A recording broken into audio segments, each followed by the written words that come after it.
Jeff Fillion. Radio X.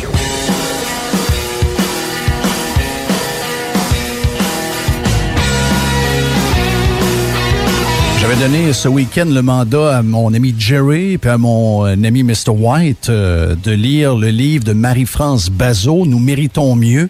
Repensons les médias au Québec. C'est le livre qu'elle a lancé en fin de semaine. Et quand j'ai reçu le compte-rendu du livre hier soir, j'ai été surpris de voir que Mme Bazot et moi, on a plus de points en commun que nous pensions peut-être il y a quelques années. À voir ce qui se passe dans les médias. Je vous dirais que on le sent depuis longtemps. Je dirais que pendant cette pandémie, ça semble plus évident que jamais.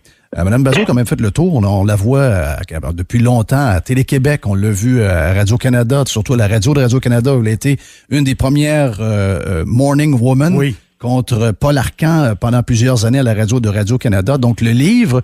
Tu m'as dit, regarde, c'est vraiment bon, là, c'est Jeff, vraiment surprenant. Jeff, je travaille avec toi depuis plus de 10 ans maintenant. Oui. Et quand j'ai fini le livre, j'étais un peu shaké même. Dans le sens, je veux dire, wow, t'as un peu là. Il y a quelqu'un qui voit des choses comme Jeff, comme nous. Tu sais, en fait, c'est le fun de savoir que tu sais, les médias, on peut repenser les médias, on peut mériter mieux de qu'est-ce qu'on a présentement. Madame Bazot, bon midi, bienvenue à Radio X. Salut Jeff, salut Jerry. Comment ça va? Ben, je suis un peu shakée moi-même. Quelle entrée en matière. C'est vrai que rien ne nous destine à nous rencontrer. Puis là, on va se rencontrer autour d'un livre autour duquel on a certainement quelques idées en commun. C'est quelque chose. Mais Marie-France, t'as fait le tour de plusieurs médias. Je pense que tes années à Radio-Canada, puis avouons que le choix après toi, qui a été un peu plus difficile pour Radio-Canada, je pense que tu avais de bonnes cotes d'écoute contre Paul Arcand. Par après, on est allé avec Alain Gravel, maintenant on est avec Masbourian. Est-ce que cette analyse-là des médias t'est arrivée après cette perte d'emploi? Je pense que ça t'a marqué. Ça m'a marqué parce que je n'ai jamais su pourquoi. Alors que, écoute, on s'entend, le Paul Arcand, c'est le roi à Montréal. Oui. On s'entend que... Mais c'était quand même... Les chiffres étaient bons. Par rapport à mon prédécesseur, Renaud Miroir, j'avais gardé Et quand on change d'animateur, il y a toujours une baisse. Alors qu'il n'y en avait pas eu, on commençait à installer quelque chose. Ça allait vraiment bien. Et donc, je n'ai jamais su pourquoi et je ne m'étends pas là-dessus non plus. Mais ça m'a donné, n'étant plus animatrice à temps plein, je suis toujours productrice par ailleurs, je fais des chroniques à l'actualité, mais j'ai plus la même job d'animatrice principale et ça m'a donné une liberté que je n'avais pas. C'est sûr que quand tu n'es plus animateur, tu crains moins de perdre ta job principale. Et ce qui m'a aussi poussé à écrire le livre, j'ai fait l'an dernier le commentaire d'opinion à 5 heures chez Paul Wood au Québec maintenant, à Cogeco, et j'étais tannée de m'entendre opinionner. Je l'avais fait auparavant une couple d'années à Radio-Canada, au retour à la maison aussi. Puis de donner une opinion par jour sur un sujet, puis je me préparais, mais je n'ai pas des opinions sur toutes. Puis il y a des sujets qui m'emmerdent profondément. Puis il y a des sujets pour lesquels ça prendrait... J'ai envie d'écouter d'autres mondes parler, puis que j'aimerais mieux revenir une semaine après. Mais non, c'est l'actualité. Il faut que tu commandes tous les jours. Fait que j'ai fait mon année, puis je me suis dit après ça, OK, je prends du recul. Ça fait longtemps que j'ai envie de parler des médias. Je vois beaucoup d'affaires. Il y a des affaires qui me fatiguent. C'est l'occasion, c'est le moment d'en parler. Puis pour écrire aussi, ça prenait du recul. Fait que j'ai décidé de ne rien accepter cette année en termes de commentaires. Ce que je fais dans l'actualité, c'est plus... Il y a un recul, puis c'est plus personnel, c'est pas de l'opinion à chaud. Donc, puis la production d'émissions, comme il y a du monde à Metz que je produis à Télé-Québec, on n'est pas dans l'opinion du tout. Fait que c'était vraiment l'occasion rêvée pour écrire ce que je pensais de la crise que vivent les médias en ce moment. Le premier point où on est peut-être plus souvent d'accord qu'on le pense, mais il y a quelques mois, tu as passé un commentaire en disant je ne reconnais plus ma gauche. Et je veux pas mélanger les deux sujets, mais je pense que c'était le début un peu... Il y a un lien, hein? Je ne reconnais plus ma gauche, c'est-à-dire que toi qui es de gauche, je rappellerais, normale, tu deviens de plus en plus à droite de rester où tu es actuellement. Et je pense que c'est la même chose dans les médias. Oui. Quand je parle de médias québécois, évidemment, je parle de société québécoise. C'est qu'à un moment donné, les deux se mélangent. Hein. La société québécoise est extrêmement polarisée et je crois que les médias sont un bon outil pour aider à réparer, à dresser des ponts entre des groupes qui se parlent pas, à intégrer une population qui arrive, à élever le niveau en général. Donc, je crois aux médias, mais les médias sont vraiment interdépendants de la société québécoise. Et cette société-là est très polarisée. Et moi, j'ai toujours été catégorisée comme centre-gauche, si tu veux, mais pas la gauche dure, mais centre-gauche. Et quand j'ai écrit ce texte-là dans l'actualité, où je disais que je reconnaissais plus ma gauche, j'ai eu des commentaires comme quoi j'étais franchement de droite, j'étais réactionnaire. Puis fou, hein? Tu ne bouges pas. Moi, mes valeurs n'ont pas changé, ni en ce qui concerne le féminisme, où je suis très, très, très différente du féminisme intersectionnel qui sévit en ce moment. C'est un féminisme humaniste, qui inclut les hommes, qui est très bienveillant, qui inclut tout le monde. Ma gauche est de cette nature-là aussi, très, très parlable et très, on va faire des affaires, on va faire de l'économie, mais est-ce qu'on peut quand même avoir des mesures sociales intéressantes? Et je n'ai jamais changé dans mes valeurs et la société a comme basculé d'un coup beaucoup plus à droite d'une certaine manière, puis beaucoup, beaucoup plus à gauche de l'autre côté. Et ce monde-là ne se parle pas. Puis quand tu te retrouves entre les deux, comme moi, qui ne suis pas d'un camp ni d'un parti, tu regardes les tomates passer, tu regardes le monde se pitcher nos affaires, c'est vraiment surprenant ce qu'on vit en ce moment. C'est surtout... casser quelque chose. C'est surtout que, comme tu le dis, puis on a des gens autour de moi, qu'il y a beaucoup de gens qui aiment écouter la télévision française, non pas parce que tous les sujets les rejoignent, mais parce que c'est sain de voir des gens s'estiner sur des choses. Il y a des clans qui sont capables de se parler pendant des heures de temps. Bon, de temps en temps, ça fait un peu de bagarre, mais on n'a plus ça ici depuis longtemps. Moi, j'ai de la misère à avoir, tu sais, pour toutes sortes de préjugés, le dernier qui est arrivé sur l'histoire de la pandémie, qui est une histoire complètement folle. J'ai de la misère à avoir des gens, parce qu'on me dit, ouais, mais t'es complotiste. Je suis zéro complotiste. J'ai juste posé des questions sur la gestion. J'ai zéro. Et là, les gens se disent, non, on veut pas te parler parce que, pour telle ou telle raison. Mais alors que quand on a fini de se parler, c'est toujours bon, c'est toujours le fun. Mais les gens ne veulent pas au départ. Quand tu te vois dans un groupe et que l'autre groupe t'appelle, les gens ne veulent pas qu'on échange. Moi, comme gars de médias, ça me gosse. Ça me gosse parce que c'est les meilleurs échanges habituellement quand on est des gens qui ne sont pas dans les mêmes groupes. Moi, j'aime parler en respect avec des gens qui sont dans l'autre groupe. J'aime débattre en respect avec les autres. Mais ça semble de plus en plus impossible.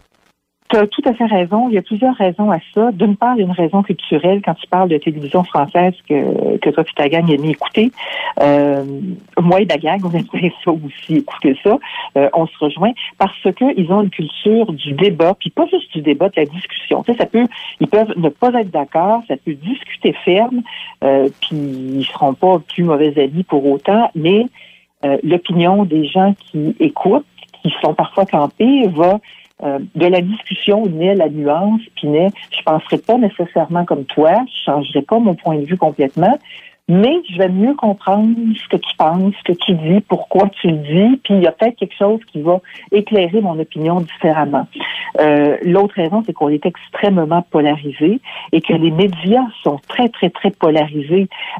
Et en ce moment, les seuls débats qui se font, parce qu'il y en a pas, c'est moins dans notre culture québécoise, puis en ce moment, il n'y a plus d'émissions de débat ou de franches discussions à la télé. Les débats se font par médias interposés. Comme par exemple, à Radio X, on peut penser de telle manière, puis vous allez en quelque sorte débattre, mettons, je le dis à toi d'heure, avec Radio-Canada.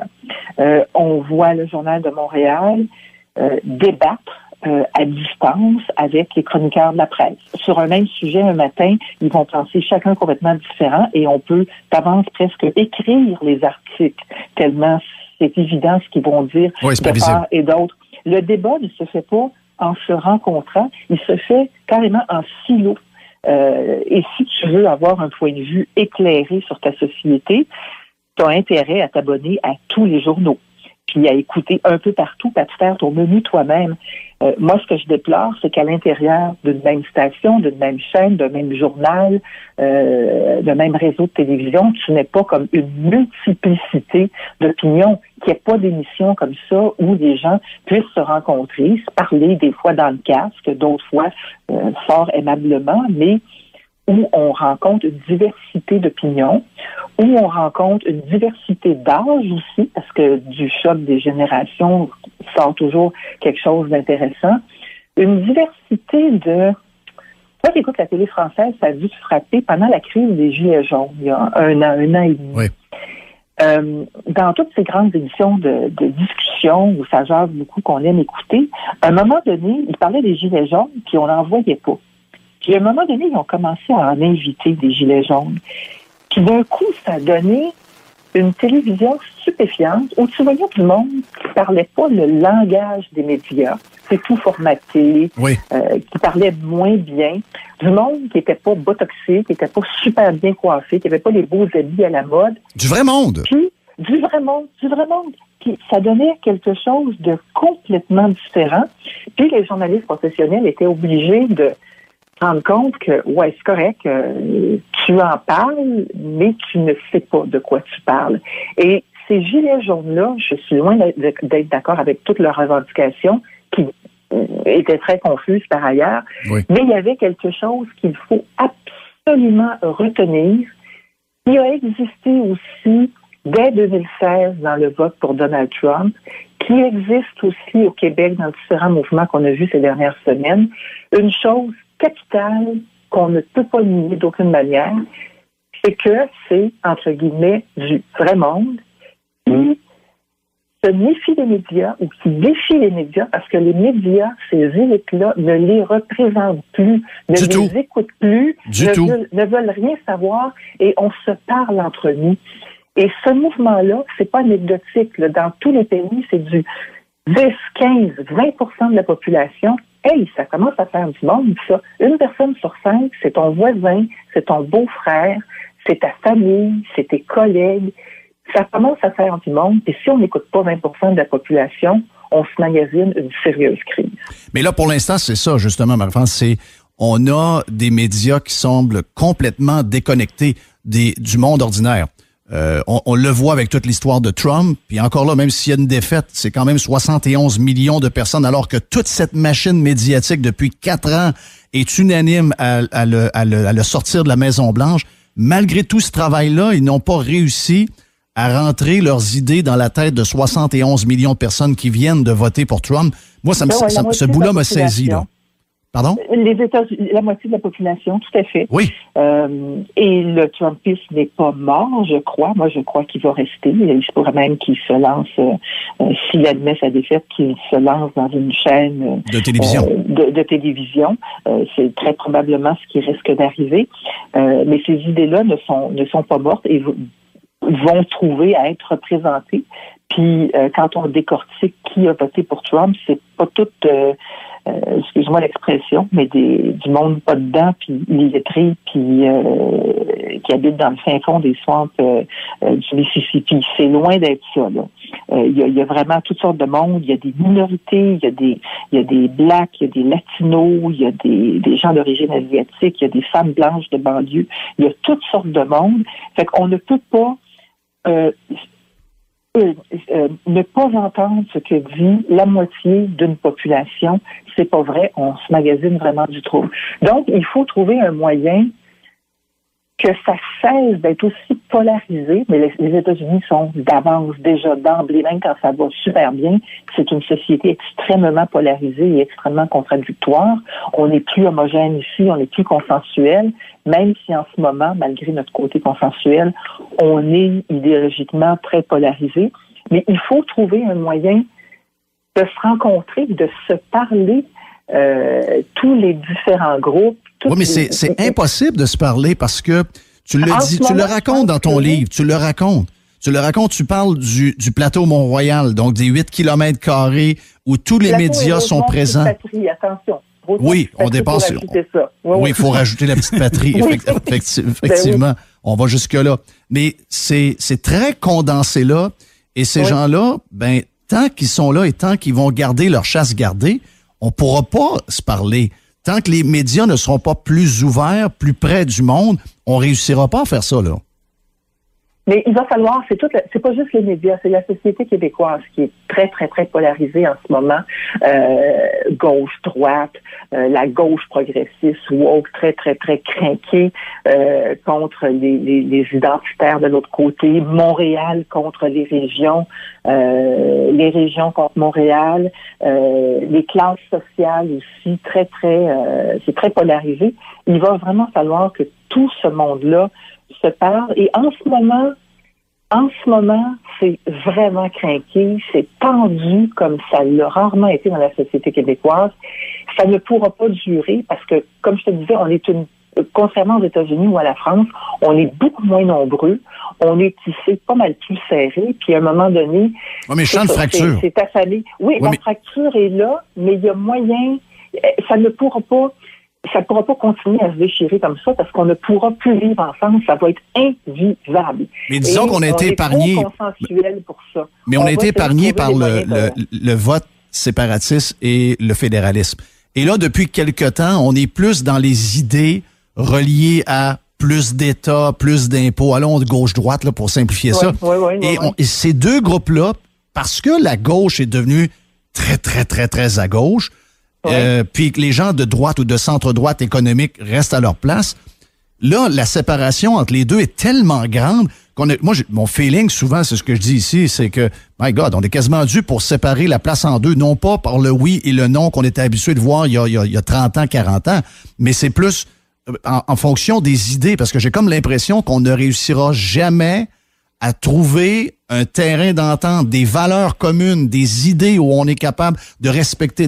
Moi, j'en viens pas, parce que moi, la base de ma réflexion, depuis que je fais de la radio, je suis quelqu'un de droite au niveau économique. Je suis pas dans le reste, là, je suis plus économique.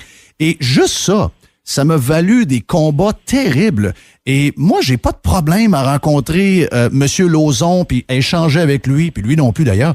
Mais la majorité des autres, la minute que t'es conservateur, la minute que tu es de droite économique, mais la minute que tu as une autre vision que l'étatisme, tu deviens systématiquement, et tu l'écris dans ton livre, tu deviens systématiquement un idiot, quelqu'un à abattre. Il y aura des organismes qui vont se bâtir pour essayer d'avoir ta peau, te faire perdre ta job, etc.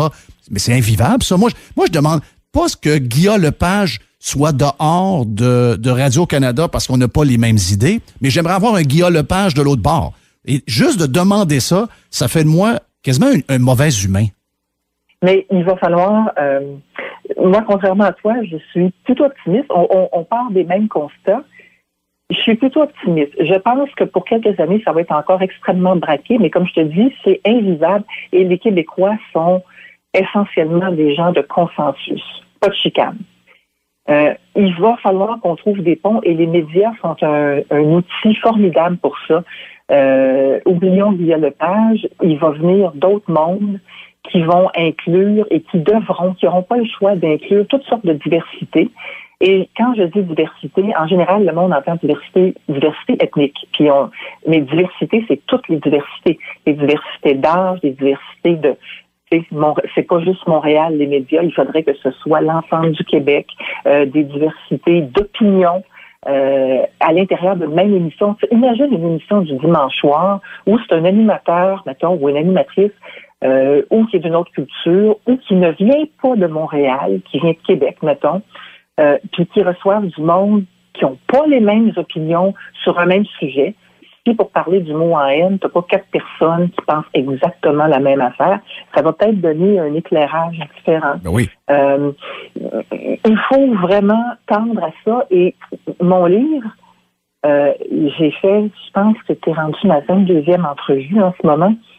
Je me rends compte que ça fait beaucoup réagir dans le monde des médias. Puis là, il commence à circuler auprès du grand public, puis je commence à recevoir des réactions, et aussi bien dans le milieu des médias que ceux pour qui j'ai écrit le livre, c'est-à-dire le grand public.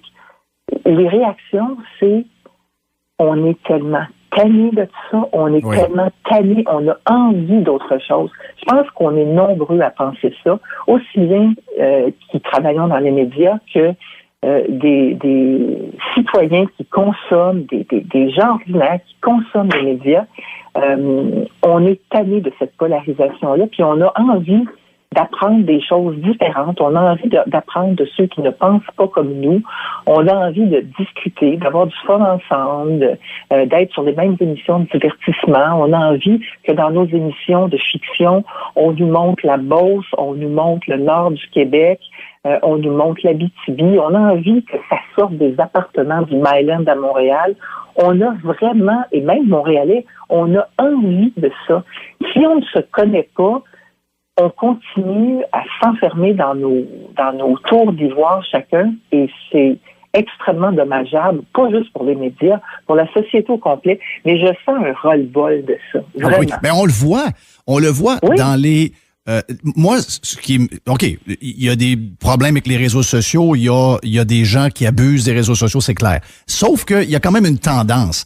Quand je regarde les commentaires dans les posts Facebook ou Twitter des médias en général sur des sujets qui intéressent vraiment les gens, qui touchent les gens, les commentaires sont terribles pour les médias, terribles pour les chroniqueurs. Oui. C'est vrai que si moi je suis dans une histoire comme ça, j'en ai une page Facebook avec un peu d'activité, ça brasse un peu, et si je vois que je suis vraiment dans le champ, je vais peut-être m'ajuster un peu, ou tu sais, je vais me questionner. Eux ne le font pas. On continue de frapper. Et pourtant, les lecteurs ou le téléspectateur ou l'auditeur te fait un message clair dans ton post à 95% qu'il trouve que tu es carrément dans le champ avec ton point de vue et il n'ajuste rien. Et la suite de ça, la suite logique de ça, c'est que tranquillement, les auditoires radio s'érodent, les gens s'en vont ailleurs, s'en vont vers des radios musicales ou s'en vont écouter des podcasts, parce que dans les podcasts, tu peux avoir exactement ce qui te convient, les sujets qui t'intéressent, le genre d'animateur ou d'animatrice qui te conviennent. À la télévision, les codes d'écoute baissent, les gens s'en vont vers Netflix ou coupent le câble ou se désintéressent complètement de la télé. Les journaux vivent une crise hallucinante. Puis dans mon livre, j'ai pas tellement parlé de la crise financière et structurelle, du fait que les réseaux sociaux, puis toutes les GAFAM, Google, Amazon, Facebook, tout ça, ramassent énormément de contenu publicitaire au détriment des médias traditionnels.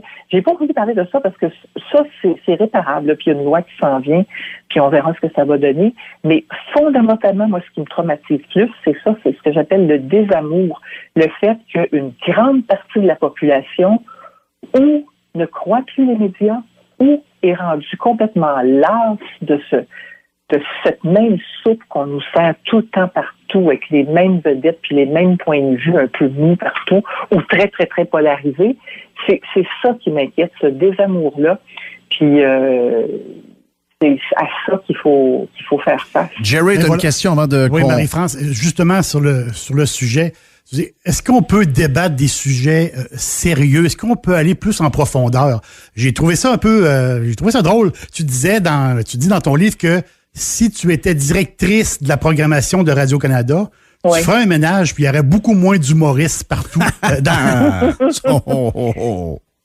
Ben, l'humour, vu que tu m'amènes là, Jerry, ça nous a beaucoup aidé après le référendum de 1995. Le Québec était dans un état extrêmement morose et les humoristes ont été les premiers à nous sortir un peu la tête de l'eau, puis à nous changer les idées, puis on en avait furieusement besoin comme peuple. Et c'est une fierté nationale. Il y a l'école de l'humour. Les humoristes sont pas juste devant la scène. Ils sont partout derrière. Ils font des mises en scène. Ils font des émissions de radio. Ils scénarisent plein d'émissions. Mais à un moment donné, c'est plus devenu la ponctuation de la phrase. C'est devenu la phrase au complet. Et on aurait besoin d'autres choses aussi. Mais si j'étais directrice de programmation, je mettrais vraiment une grande diversité. Il y aurait de l'humour parce qu'on a besoin de rire aussi, mais pas que. Il y a des animateurs qui sont capables d'animer des émissions, puis on n'est pas obligé d'avoir des jokes tout le temps. Ça peut être très divertissant, puis on peut avoir du fun pareil, puis t'es pas obligé d'être diplômé en humour.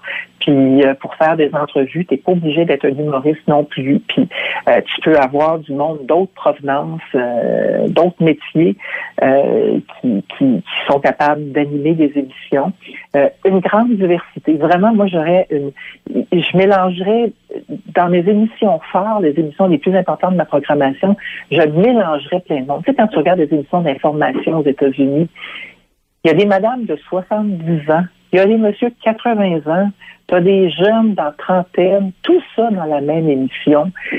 C'est le fun, c'est dynamique. Oh oui. On a besoin de décomplexer. On a besoin de décomplexer nos médias. Marie-France Bazot, nous méritons mieux. Repenser les médias au Québec. Le livre est disponible. Hey, on se dit-tu qu'on se reprend un de ces quatre? Ben, avec plaisir. C'était très agréable. Oui. Puis, non, vraiment, super.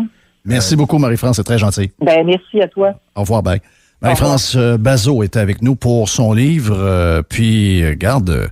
Il y a des très bons passages dans son livre, justement, un genre de lexique. J'aime le terme fleuron. Elle a dit que fleuron, c'est une patente économique qu'on développe au Québec à grands coups d'argent public et qui va finir en désastre. Oui, c'est ça.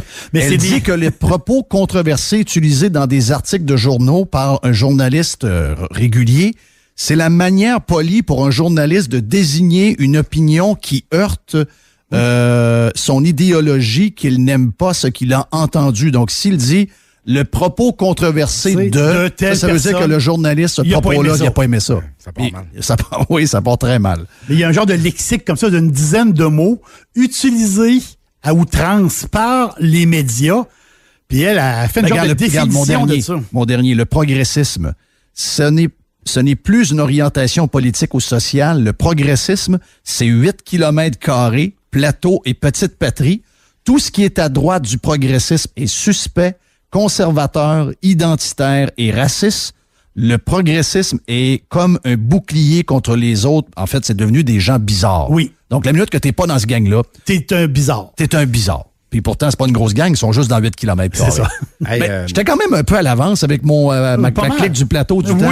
Oui, JC? Non, mais c'est que, écoute, là, depuis le début de l'entrevue, moi, j'ai les textos d'en face. Là. Oui. Nos auditeurs diaboliques et conspirationnistes qui disent. Là, oui.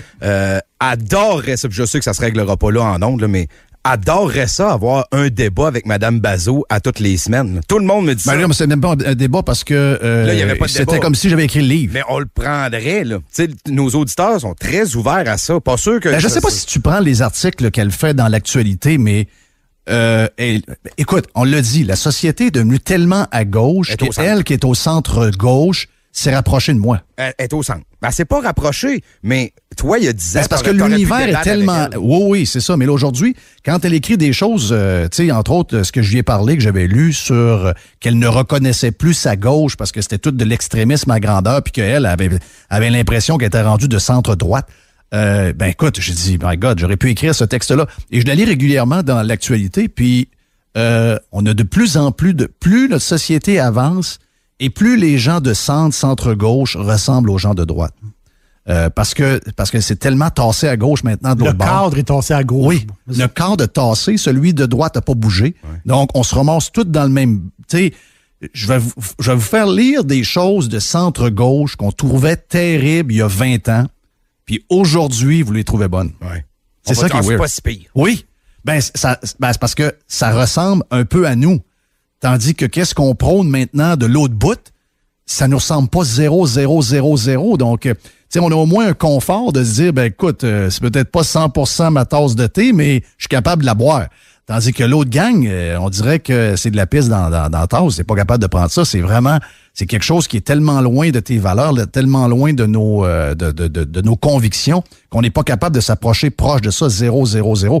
Et moi, c'est un peu pour ça que quand j'ai entendu le PM en fin de semaine nous parler du grand reset, puis de la nouvelle économie, puis tout, je me dis, my God, lui, on a affaire à quelqu'un de très, très gauchiste. Lui est beaucoup plus à gauche que Mme Bazot. Oui. Lui est beaucoup plus à gauche. Tandis que Mme Bazot, il y a 20 ans, elle était probablement plus à gauche que les politiciens les plus à gauche.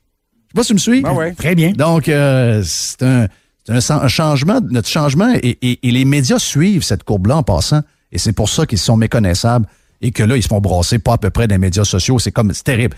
Chaque fois qu'ils ouvrent la bouche de quoi, quand tu lis les commentaires en dessous, ils se font démolir. Mais son livre, c'est un 20$, puis je pense que c'est un 20$ très, très bien investi, là, pour vrai. Là. Quand j'ai vu ils m'ont fait un beau gros résumé, puis je vais le lire, là, je l'ai entre les mains, là, parce que je devais laisser les 2 copies, mais je vais le lire cette semaine. Très bon résumé en passant. Quand Jerry m'a écrit, puis Mr. White m'a écrit le résumé, j'avais comme l'impression que c'était, en fait, des bouts de ce que je dis depuis 20 ans à la radio. Tu sais, c'est ça qui est quand même spécial. Hey, merci, on va se faire une pause, on vient dans un instant. Je pense qu'on a Dan Pou après. Yes, Dan Pou est avec nous autres dans un instant. On a Jeff Fillion, bon lundi, bon début de semaine. On vient dans un instant. Jeff Fillion. Radio X.